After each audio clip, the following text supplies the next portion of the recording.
dia, meus irmãos, Deus abençoe. Vamos para mais um vlog, mais um bate-papo. Quero falar hoje sobre a penitência. Sobre penitências, mortificações. Ontem eu falei sobre a humildade, né? E hoje eu vou falar sobre a penitência e a mortificação. Bom,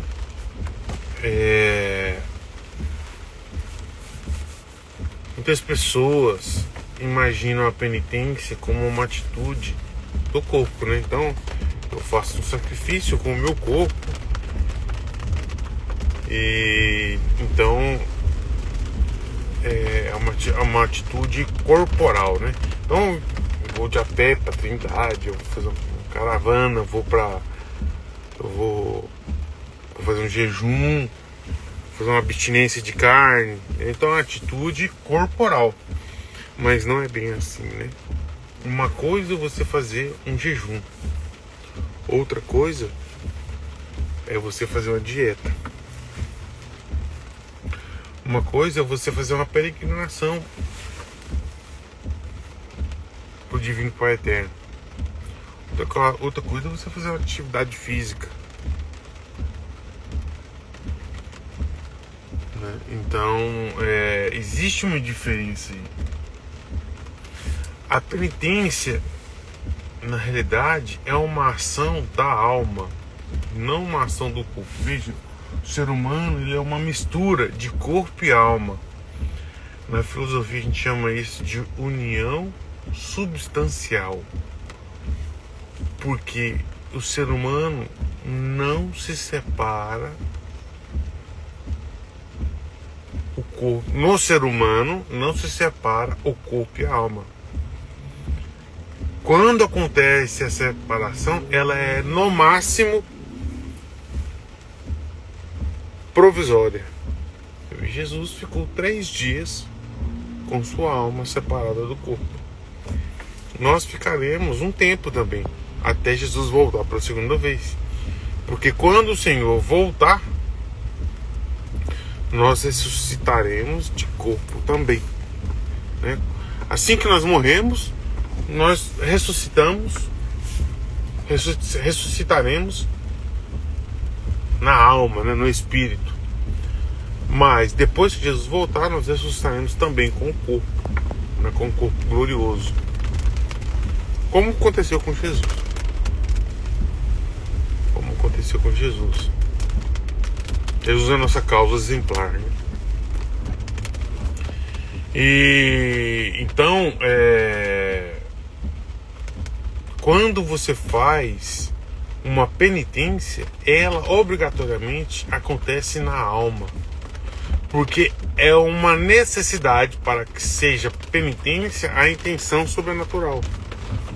Sem intenção sobrenatural não é penitência. Ou seja, sem amor não é penitência. Veja, Deus é amor. João Batista, ou o evangelista João, já nos ensina: Deus é amor. E se acima do natural é uma realidade divina, então com todo amor é algo sobrenatural. Então precisa dessa intenção sobrenatural, ou seja, do amor, para que seja penitência, né? Muito bem. Então agora a gente já sabe diferenciar uma atividade física ou uma dieta de uma penitência. Então, se a penitência tem uma intenção sobrenatural, ela necessariamente precisa da prática do amor para sua existência, ela acontece na alma. Porque quem ama é a alma, não é o corpo. Esse inclusive é um erro muito grande dos jovens. Os jovens e até as pessoas desordenadas querem amar com o corpo. Por isso, talvez, a busca excessiva do sentimentalismo. busca excessiva do sentir. Eu quero sentir, eu quero sentir, eu quero sentir, eu quero experimentar. Mas o amor, ele é intelectual. Justamente porque a nossa alma é uma alma intelectual. Só é possível a nossa alma ser uma alma espiritual porque ela é intelectual. Se ela não fosse intelectual, ela não seria espiritual. E é daí que vem a nossa capacidade de relacionar com Deus. A capacidade intelectual. Porque Deus também é um ser intelectual. Né? Então Deus, enquanto ser intelectual, se relaciona com outros seres intelectuais. Deus, enquanto ser espiritual, se relaciona com outros seres espirituais. Né? Muito bem. Então a penitência, ela acontece na alma. Só que a alma,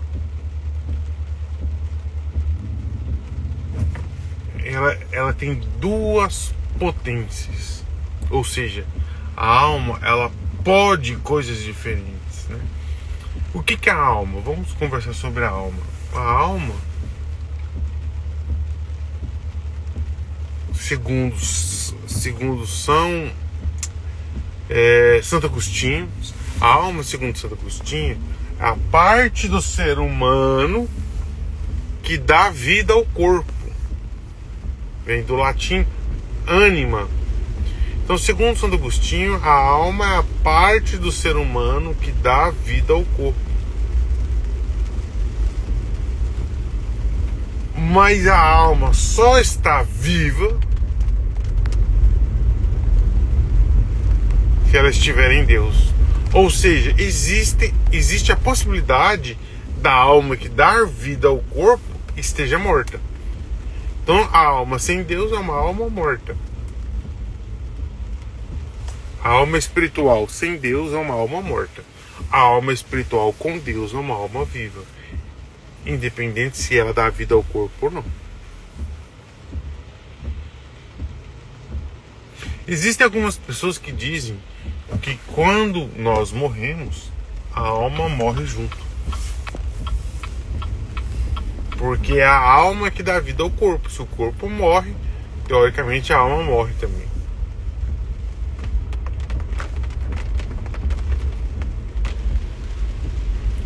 Eu discordo dessa teoria. Por quê? Porque o nosso corpo morre temporariamente. E não teria como nossa alma morrer temporariamente. Como nós fomos criados à imagem e semelhança de Deus, Deus é eterno, a nossa alma também é eterna. Porque quando nós fomos criados à imagem e semelhança de Deus, Deus não tinha corpo. O que era semelhante a Deus? A alma. E Deus é eterno. Então, eu acredito que a alma não morre, mesmo quando o corpo morre. Certo? A alma passa pela purificação no purgatório. Acredito que raríssimas pessoas vão conseguir não passar pelo purgatório. Apesar de termos que buscar a perfeição, ela é muito difícil de ser alcançada. Né? Mas a alma é o que dá vida ao corpo e Deus dá vida para a alma. Então a alma é a vida do corpo, Deus é a vida da alma. Só que a alma tem duas potências. Ela pode duas coisas. A alma só pode duas coisas. Essa característica de dar vida ao corpo acontece diante de duas potências. Duas únicas, só tem duas potências. Ou seja, a alma pode duas coisas diferentes. Ela não pode três e não pode só uma. Ela pode duas coisas. Por exemplo, nós seres humanos, nós podemos andar com os pés e nós podemos pegar as coisas. Nós temos membros superiores e membros inferiores. Nós só temos dois tipos de membros, os superiores e os inferiores. Nós não temos três. E nós não temos um só, né? Então a alma, da mesma forma, ela tem duas potências, ou seja, ela pode duas coisas. E é assim que ela dá vida para o corpo, podendo essas duas coisas. Quais são as duas potências da alma? Ter fé e amar. A fé acontece numa parte da alma que se chama inteligência. Não é raciocínio, é inteligência. E o amor acontece numa parte da alma que se chama vontade. Não é desejo, é vontade. Né? Então a alma, ela tem duas potências, a inteligência e a vontade. Então ela pode duas coisas, ter fé na inteligência e amar na vontade. Quando nós fazemos penitência, nós exercitamos uma parte da alma. Qual é a parte da alma que nós exercitamos? A vontade. Porque o meu corpo não quer fazer penitência. O meu corpo pede, foge da dor e busca o prazer. O que o meu corpo quer? Fugir da dor, buscar o prazer. Então eu quero conforto, quero mais gostoso, mais prático, mais rápido. Eu quero o mais vantajoso, quero o melhor, né? Eu quero saciar os meus desejos carnais, né? A tríplice concupiscência me empurra na direção contrária de Deus. A tríplice concupiscência que é inerente à minha natureza humana, ou seja, da minha realidade natural como ser humano, ela me empurra na direção contrária de Deus. Então vamos lá, o que é a tríplice concupiscência? Concupiscência dos olhos, concupiscência da carne e a soberba da vida. O que é concupiscência? Concupiscência é a consequência que é enxertada na alma da realidade herdada do pecado mortal. Então, como nós nascemos com essa realidade, com essa doença congênita que se chama pecado mortal, aconteceu uma coisa na nossa alma, ficou uma mancha lá. Ficou como se fosse uma tatuagem na nossa alma, que não sai nunca. Essa realidade da concupiscência, dessa tatuagem, que é espiritual, a gente não vê,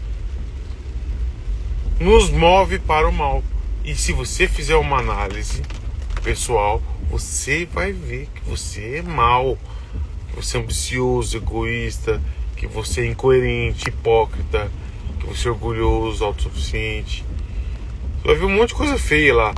Por que você, mesmo sendo uma pessoa boa, querendo ser bom, lutando contra você mesmo, por que você mesmo fazendo o que não quer e não fazendo o que quer, tem essa concupiscência? Por causa da matéria, da natureza ser humana, da matéria humana, da natureza humana. Mesmo que você tenha sido batizado, embora o pecado mortal seja vencido na hora do batismo,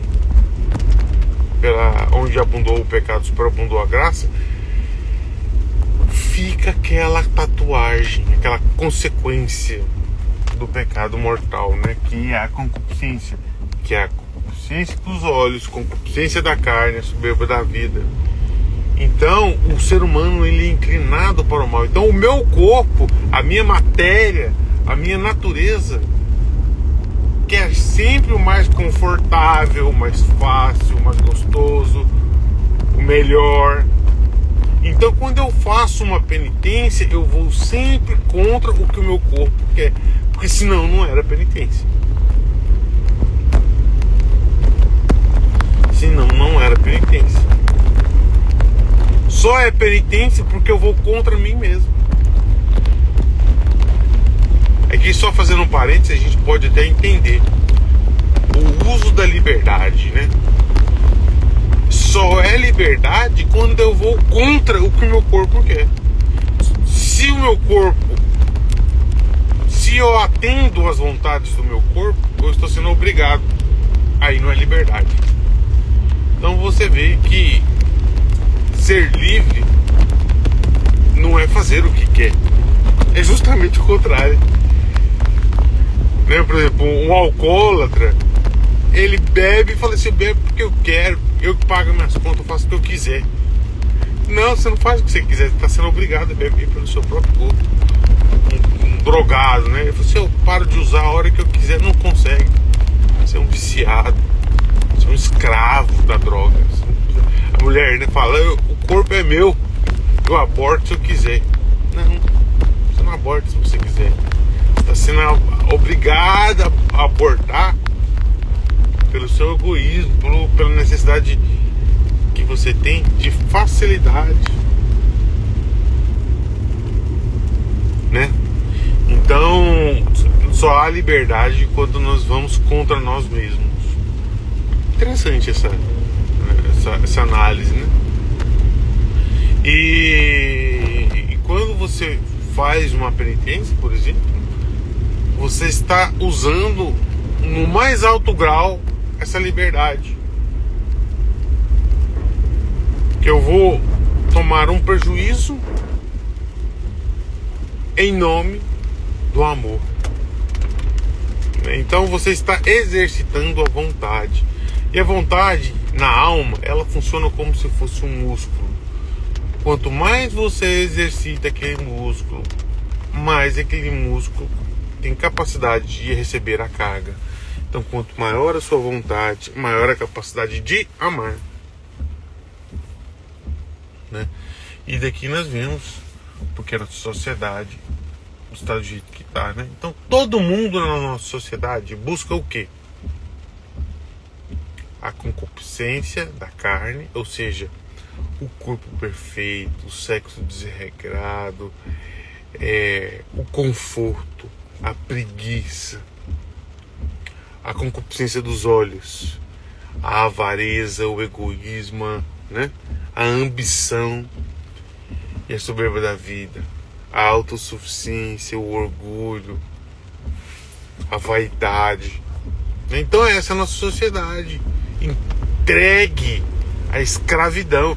Por isso que fala que o pecado é uma escravidão, justamente porque ele extingue a liberdade. Porque você não vai contra o seu corpo manchado pela concupiscência, você vai a favor, extremamente a favor. Se você é escravo da sua concupiscência, você não é livre. Daí você já vê, a liberdade é um pré-requisito para amar.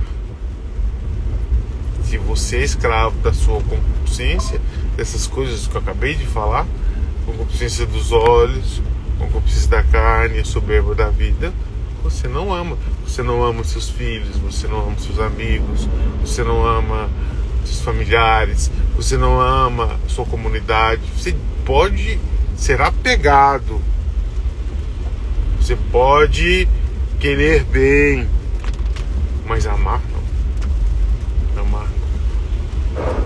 Porque para ser amor é um pré-requisito o uso da liberdade, né? É necessário a dor, perder, para que o outro ganhe, né? Não, muito bem. Então a penitência é isso. E quando João Batista, o precursor de Jesus, pregava, o que ele nos ensinava? O que ele ensinava para os seus discípulos, João Batista? Convertei e fazer penitência. É o que está na palavra, né, do Evangelho. João Batista pregava a conversão e a penitência. Quando Jesus inicia a vida pública dele, o que Jesus faz? Como que Jesus inicia a vida pública dele? imitando João Batista. Que na realidade João Batista que imitava Deus, né? João Batista que imitava Jesus, mesmo Jesus não tendo vida pública ainda. A mística, João Batista era um grande místico, né? A mística de João Batista prediz Deus. Jesus, após as bodas de Canaã, inicia sua vida pública pregando: converter e fazer penitência. Então a penitência é uma necessidade, meu Deus. Quem não faz penitência não ama. Quem não faz penitência não ama.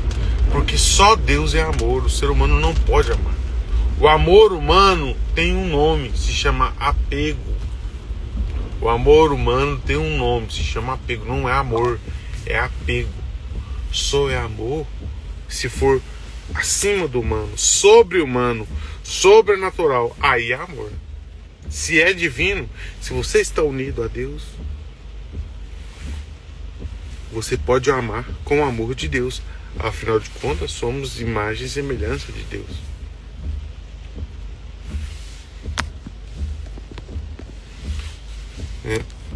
Mas o amor humano não é amor, porque ele é imperfeito, e o amor não é imperfeito. Se Deus é amor, o amor não pode ser perfeito, porque se for imperfeito não é amor, porque Deus não é imperfeito. E Deus é amor, ou então João mentiu no Evangelho. Então nós temos que procurar viver a liberdade, lutar contra as necessidades que o meu corpo pede, de conforto, de egoísmo, de prazer. Fugir da dor e buscar o prazer. Fugir da dor e buscar o prazer. Olha, se o amor tem como pré-requisito a dor, e Jesus foi o que mais amou, porque foi o que mais viveu a dor. Se o amor é um pré-requisito da dor, como é que eu fujo da dor e busco o prazer? O problema não é buscar o prazer, porque se eu busco o prazer do jeito certo, no lugar certo, na hora certa, é uma busca divina. O problema é fugir do amor, da dor, porque se eu fujo da dor, eu fujo do amor, e o prazer sem amor é demoníaco. O prazer sem amor é o que o demônio quer.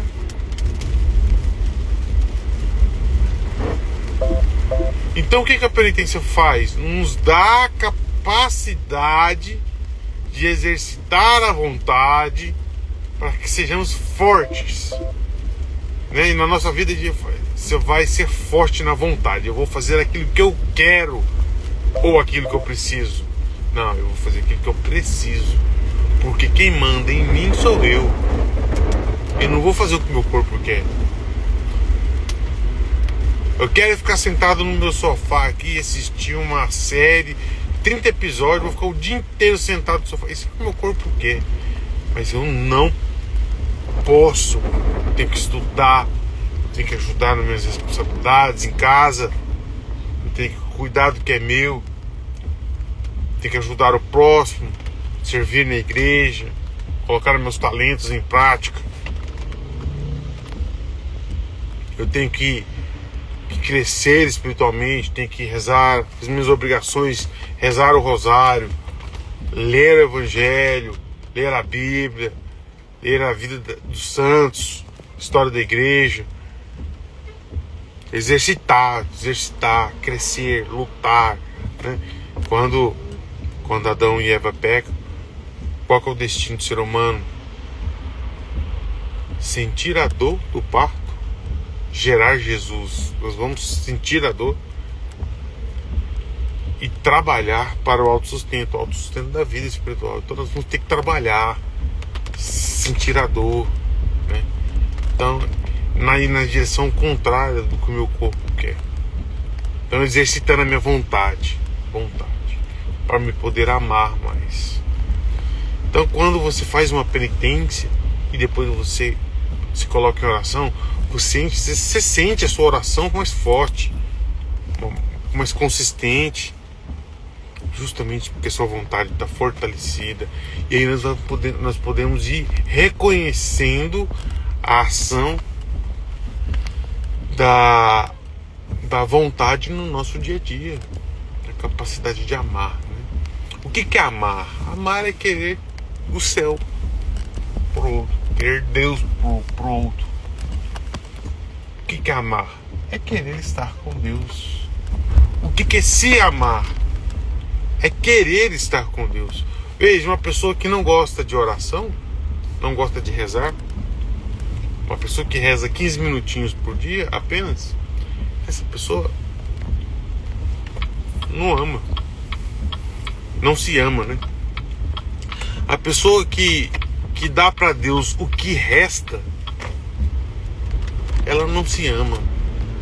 Uma pessoa triste, incompleta, que tem um vazio dentro de si. Veja, existe uma cultura da academia que é a seguinte: a pessoa vai na academia sem querer, aí depois ela posta foto na academia e diz assim, tá pago.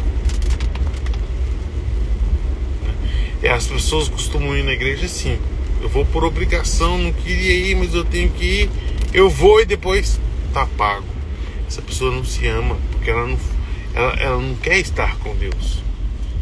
E como eu posso amar a Deus se eu não quero estar com Deus? Tá pago? Tá pago? Então você não queria estar lá. Você não queria estar lá. Você vai por obrigação. Que vergonha. Vai querer fazer o que lá no céu então, meu irmão? O céu é aqui. O céu começa agora, né? Então vamos fazer penitências. E nós temos muitas penitências simples.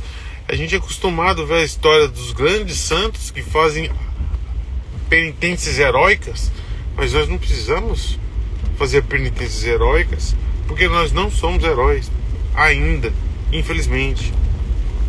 Nós podemos fazer penitências simples. Evitar de comer um doce, comer um pedaço a menos de pizza na pizzaria, vai participar da missa, não encosta as costas na cadeira, dar uma esmola um pouco mais generosa, né? E aos poucos ir aumentando essas penitências. Eu tenho uma teoria que é a seguinte, falando de esmola, né? Deus é onisciente e onipotente e onipresente. Ou seja, eu não tenho nada para oferecer a Deus. Santa Teresa fala que nós somos nada, né? Nós somos um nada. Justamente porque Santa Teresa está corretíssima. Porque nada do que eu tenho, Deus precisa. Nada, nada. Porque Deus é puro ato. E eu não sou puro ato. Ou seja, Deus faz tudo que Ele quiser. Eu não. Então Deus é puro ato. Eu sou pura potência. Porque em Deus eu posso tudo. Inclusive sem Deus nem potência eu sou. Então nós somos pura potência. Deus é puro ato. Então veja, eu não tenho nada para dar para Deus. Então o meu louvor, de certa forma, é muito pequeno. A minha adoração, de certa forma, ela é insignificante. Porém,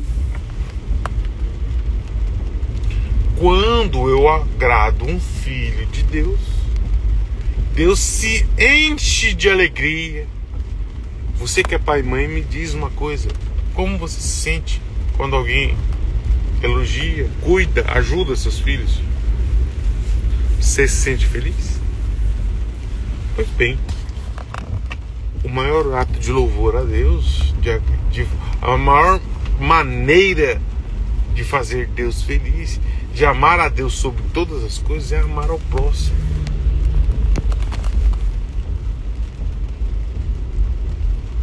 Tudo bem?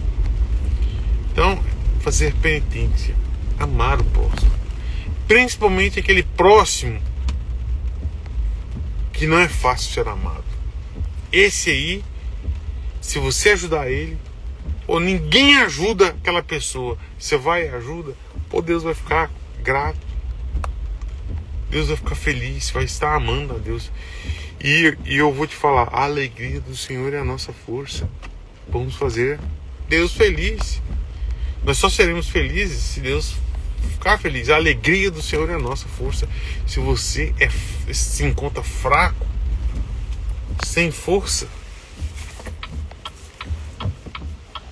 se você se encontra fraco e sem força, é porque a alegria do Senhor, você não tem feito o Senhor alegre. Você não está vivendo essa realidade de que a alegria do Senhor é a nossa força. Sem a alegria do Senhor, nós somos fracos. Amém? Fazer penitência no dia a dia. Não esquece disso não. É essa a pregação do Senhor, de Jesus. Fazer, converter, muda de caminho, muda de vida e fazer penitência. Senão você vai conseguir continuar nessa vida fraca. Vida fraca. Porque a alegria do Senhor não vai estar sendo a sua força. Você não está usando a liberdade para amar. Logicamente você não está amando também. Tá bom? Deus abençoe você e até a próxima.